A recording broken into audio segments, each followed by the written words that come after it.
What is a stock? It might strike the experienced investor as an overly simplistic concept, or the beginner as something too hard to understand.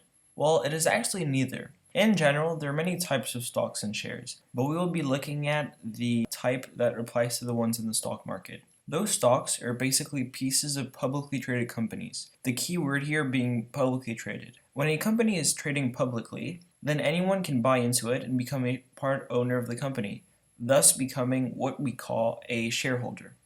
On the right is a list of the largest publicly traded companies by market capitalization. As a shareholder, you are a partial owner of the underlying company and have a set of rights, which are called shareholder rights. According to Investopedia, those rights include voting power on major issues, ownership in a portion of the company, the right to transfer ownership, an entitlement to dividends, which is something we will look at in another lesson, the opportunity to inspect corporate books and records, and the right to sue for wrongful acts. Something important to note is that the larger amounts of shares a shareholder owns, the more influence he or she has within the company. So they basically have a greater say in the decision-making process.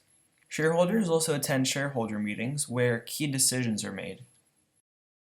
Stock tickers and symbols. This picture is what a stock ticker looks like. A stock ticker is a report of the price of a certain stock. It is updated throughout the day. A change in the price is called a tick. Stock tickers also display the percentage gain of a stock. In many cases, whenever the price of a stock is up, the ticker for it will be green, and whenever a stock is down, the color will be red. Even though it rarely happens, if the price is unchanged, the ticker will be gray. A stock symbol is a unique set of letters which is assigned to a company when open on the stock market. It is used to facilitate the vast array of trade orders that pass through the stock market every day. On the bottom right-hand side is a table with some popular company symbols. As you can tell, the symbol letters chosen do not stray away too much from the actual company name. So for example, Google kept the first 4 letters, Apple added an extra A and removed a P, Yahoo removed the A, IBM conveniently chose its own letters, and Facebook just kept the F and B.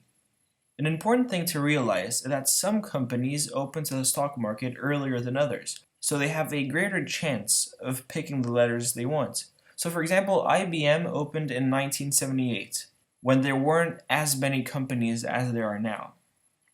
So for a company like Apple, they were forced to pick the AAPL because another company named Apple Pete Corp picked APPL before them.